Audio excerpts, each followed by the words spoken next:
Greetings, traveler. I am Sir Nox, the teller of tales. Would you like to hear one? This one is called Power Tripping DM Lies to Party of New D&D Players, promising a hopeful and uplifting experience only to plunge them into a grim, dark abyss.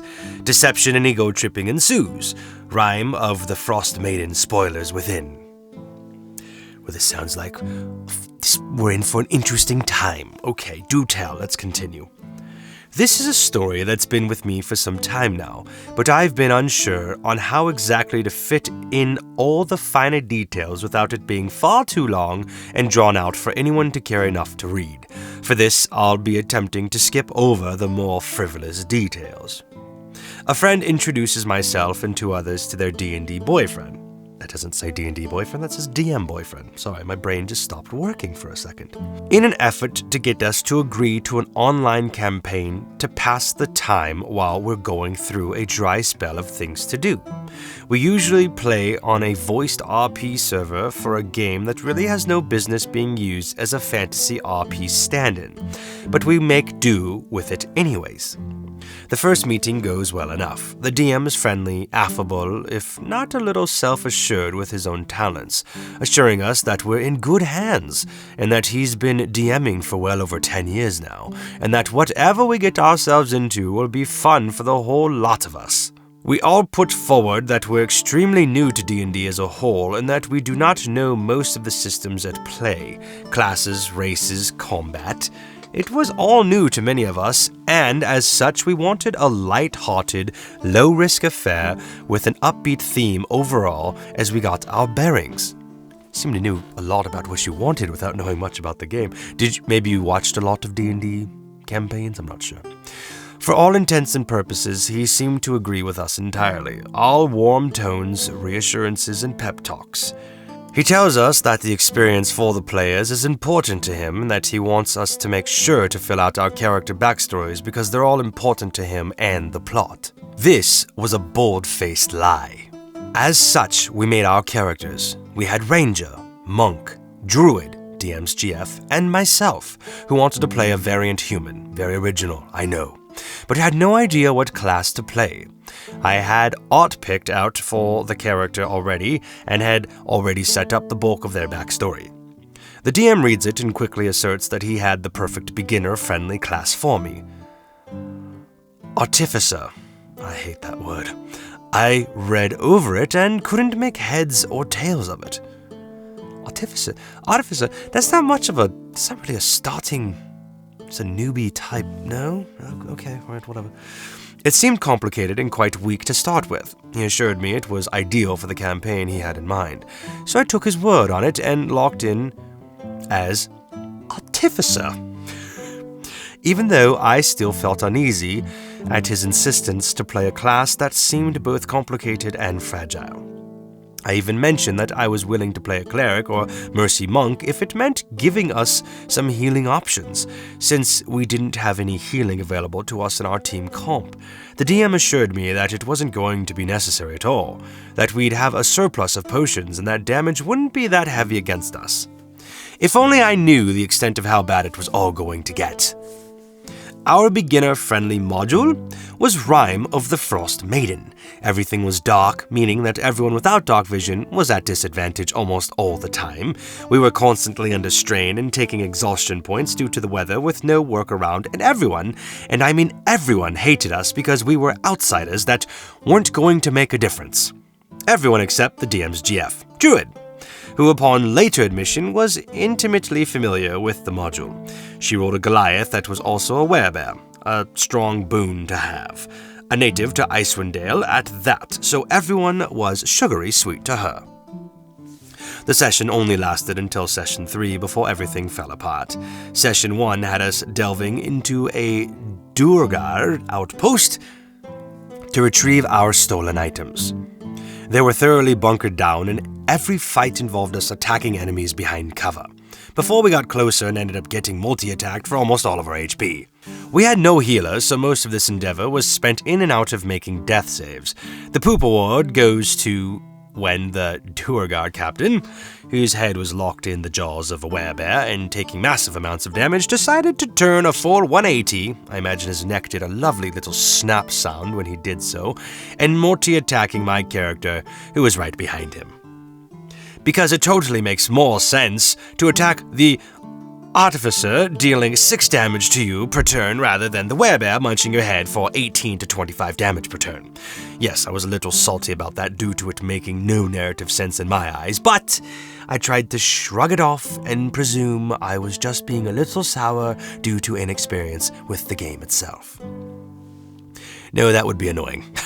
When we'd finished clearing out the outpost, we essentially got a "thanks, I guess" from the townsfolk, and that's it. No reward, save for a free night at the inn as apology for us getting robbed under their roof. I tried to shrug off the bad feeling left on me by how grim things had been. I figured things were going to pep up as we continued to have successes in our journey. Session 2 was mostly harmless at first, outside of a weird encounter in the next town we visited with a barkeep described to be beautiful and making bedroom eyes at my character, of which he did not reciprocate, much to the evident disappointment and even gloom responses from the DM. Things were fine up until we received and undertook our next mission. We attempted to stock up on potions only to get informed that supplies were zilch due to the never-ending blizzard, and any potions already brewed were going to be substantially marked up by several times their market value. That was if the shopkeepers even wanted to sell to us outsiders. We pretty much had to have Druid hold our hand with every interaction with anyone. It's at this point that Monk and I began DMing each other, acknowledging that the DM's been being inconsistent with his promises. From here, her and I are pretty much observing things under a very critical lens. On to the quest. We ended up scaling a mountain. Almost got trounced by an avalanche.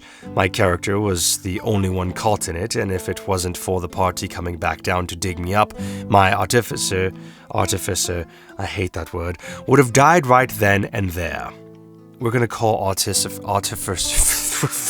You are now called Arties, thank you. Okay, yes.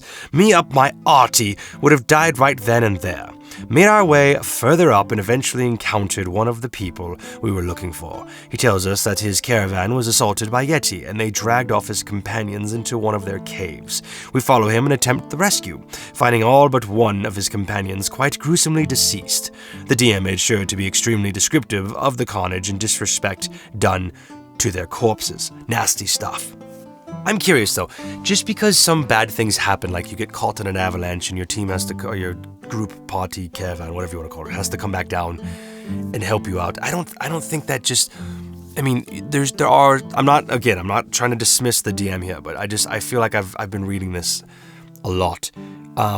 Just because something challenging happens to you, or just a bit of bad luck, if your character doesn't die or gets put in a situation where the game is just horribly it's almost unplayable or just not fun, it's just part of the campaign, I don't think just a slight misfortune towards you or another player is by default just a DM being horrific, because the game should present some challenges. Now again, maybe I'm just really overreading it here, but it sounded like you were, I don't know, you mentioned you were the only character caught, so it sounds like, it might have bothered you, but again, it's just, you didn't die, you didn't lose anything. It's not like, it altered the game in any way. It just made it more interactive, you got caught in a snowstorm, a blizzard came down, an avalanche landed on you, your team had to come get you. I don't know, I don't think that's like a big deal, but anyways, maybe it wasn't to you, I don't know, maybe I just misread it, again, anyways. But, again, not dismissing the DM at this point, we'll see what happens, but, just wanted to throw that in there because it's just something that was fresh on my mind. Anyways, the fight gets underway, starting with one Yeti before the entrance is blocked off by another, keeping us trapped inside for the duration of the fight. My character hangs back and off to the side to keep safe, firing spells from afar for admittedly negligible damage. This is when both Yeti decide to barrel through the party members, fighting them to begin attacking my Artie, taking opportunity attacks just to do so, for some reason. Yes, that's annoying. At this point, it wasn't so much a red flag situation, it was wrapping me up in a red top and beating me on the head with the dummy stick. I read that like a dummy. I spend the fight paralyzed by chilling gaze with questionably high saving throws and nearly in critical condition. Thankfully, the party handles it. I'm annoyed, but we carry on with the roleplay and eventually head down the mountain with our escort targets in tow. Okay, you know what? I'm thinking back to the 180-degree turn to attack you, then the avalanche. Now you're getting targeted here. Okay, I get it. Maybe, okay. I don't know. Maybe I was a bit too harsh with what I was saying earlier. I guess it makes sense to feel a little picked on. It was there we encounter a most curious sight. A tribe of satyr-like folk begin to pass their way along the base of the mountain in what appeared to be some sort of pilgrimage. They're described as tough, enduring, but cautious people. They stare at us long and hard as though we're potential threats to be dealt with before the leader, a young grizzled man, approaches us, waving down his men from being so standoffish. It was around this time that the DM's girlfriend began to get giddy. We're greeted, asked of what we are doing here. We explain, but are apprehensive as everyone in Icewind Dale has been very standoffish at best and threatening at worst. The leader nods before wishing us luck on our journey and departing. This is important. You'll see why in the finale of Session 3. We returned to town, got our modest pay, not enough for even one potion, and settle for the night after receiving another quest to investigate a mine near the town that has stopped sending in reports. We rest for the day, end session, and reconvene in the next few days. This is where everything goes to hell, real quick. We get to the mine. It's dark, like very dark. Minimal encounters save for some giant rats. No signs of the miners themselves. We clear the floor until we get to the end that leads to the lower levels. A wooden walkway that leads to a hole on the opposite side of a wide, deep chasm. My Artie, being the resourceful sort that he is, makes a makeshift harness out of his brand new rope and holds the rope out to the party to hold on to it. His plan? I'm going to test the integrity of the walkway. If it starts to crumble, do not let me fall, okay? He steps onto the walkway cautiously. No squeaking, no give, nothing. I roll perception. Investigation. You sense nothing is wrong. I step more in. Repeat the same cycle. You sense nothing is wrong. This continues for 2 more cycles until my character is on the middle of the platform when suddenly, swoop! The platform just detaches from the wall. 3 saving throws have to be made. Constitution, so I don't break my back. When the rope goes taut, the 2 saves on the monk's side to ensure she keeps grip and footing, and another to successfully pull me up. We thankfully succeed. The DM sounds pissed. Full-on exasperated sigh before acknowledging that I was successfully pulled up. I'm stunned. Monk is messaging me up a storm, wondering how the hell that just happened. I asked as politely as I can manage, was there any way that we could have succeeded in detecting that trap or structural fail at all? He replies gruffly, no, kobolds are master trap makers. You never would have been able to tell. Be thankful I let you guys make saves. That was supposed to be an instant death trap. The chasm leads straight into the Underdark. At this point, I had resigned that this is going to be my last session with this DM. Monk was already on board. But we wanted to see this last session through because of Ranger and Druid. Ranger, who hasn't commented on any of this, and Druid, who seemed to be more than content with the nature of how this was all going. With some wild shape antics, we end up riding Druid in giant spider form to the hole in the wall. They skitter to the bottom level while we work the elevator within said hole and wall, which really was more of a big bucket and a rope. Before we do anything, we check the integrity of the rope. It's in immaculate condition as far as you can tell. So down goes Ranger. Everything is fine. Down goes Monk. Everything is fine. This bucket descends about 200 feet, mind you. Quite the ways down if anything bad happens. Now is my turn. I check it again. It's fine, the DM snaps. I get in the bucket and start to descend, and before we begin going down, I say, my character is prepared to grab for the rope if anything happens. No reply from DM. Around the 50-foot marker. Due to the heaving weight of your character, the rope snaps. I ask to roll a dex save to grab the rope. I roll a 21. DM grunts before saying, you narrowly succeed, but can now only go up. What do you do? Well, clearly, I go up. When my character reaches the top, he leans against the nearby wall, clearly winded from the ordeal. The vertical wall. This is important. The bucket hits the ground, causing a sound throughout the cavern. There is silence that follows. Monk and Ranger stealth up. They fudge their rolls, but this doesn't matter. In floats in a big mama grell. It's in the room Monk and Ranger are in, and doesn't acknowledge them. Instead, it notices the bucket. Pieces together that the bucket, being on the floor and off the rope, means trouble up above. Somehow, it floats up and attacks my character, who is at disadvantage according to the DM because he's prone. "Excuse me, what?" I blurt out. "When the hell did I get knocked prone?" "When you leaned against the wall." "I have never in all my years heard of leaning against a vertical wall as laying full prone," I retort. "My game, my rules. You're acting like a child, and I'm not your babysitter. Get over it." It was at this moment that things came to a head, and Monk and I began to let out our grievances. How this was anything but what we were promised. That this entire campaign felt set up to be a TPK against us, in which he began to show his true colors in full. The DM went on a full ego trip, saying that he isn't beholden to the whims of immature crybabies sobbing over losing their favorite toys. That it's not the DM's job to appease the players. That he would never cheapen the experience of the official modules by altering them in any way, and that D&D just wasn't for us. We began to point out his inconsistencies, which he had little answers for, save one. When we mentioned the lack of healer and how we were presented no option to remedy this issue, he asserted that we were supposed to recruit the Satire Tribe Leader NPC, as it was his old D&D campaign character and he was a cleric. "How were we supposed to know that?" Monk replied. "There was no hooks given, and he was leading a nomadic tribe. Definitely a far cry from an adventurer looking for a party to go gallivanting off with." He simply deflects and goes on to say, "I was teaching you all a lesson, but you're clearly all too immature to get it.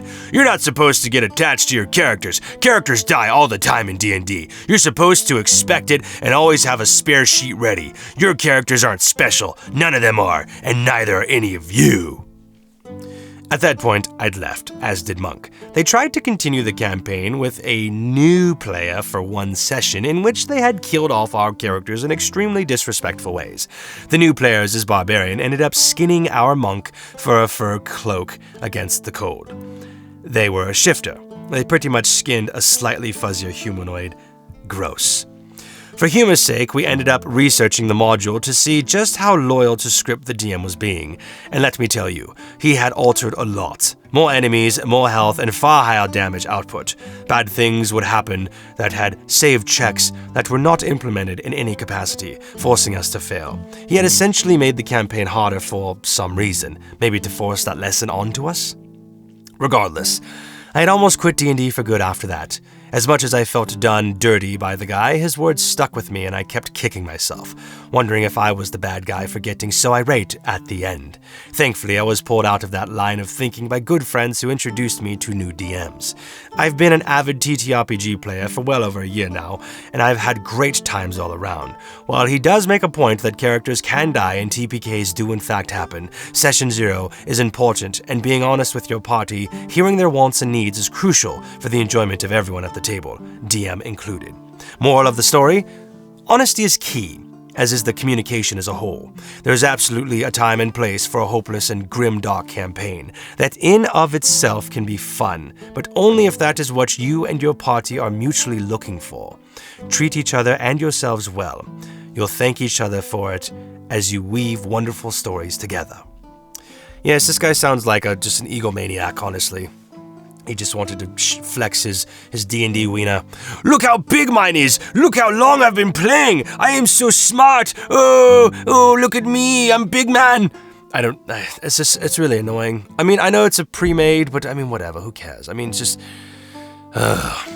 certain things just don't make sense. I mean, the targeting you is stupid and obviously all that, but I mean, and then honestly, the big giveaway was just the way he talked to you guys was just entirely disrespectful. It shows that he didn't care about you at all, was pretty annoyed with you, and he's just overall just a bad DM. I mean, he might be very knowledgeable, but he's not very good with mixing personalities and actually creating an environment that's fun. It sounds like he's one of those DMs that just wants everything to be like a massive, Dark Souls challenge, and he's like loyal to the game because everything has to be exactly how it is, and if you can't catch up in time, then you get left behind and you're worthless if you can't, and all that. It's just what a weirdo. Anyways, that concludes our tale for today. If you'd like to hear another, come back and I shall tell you one.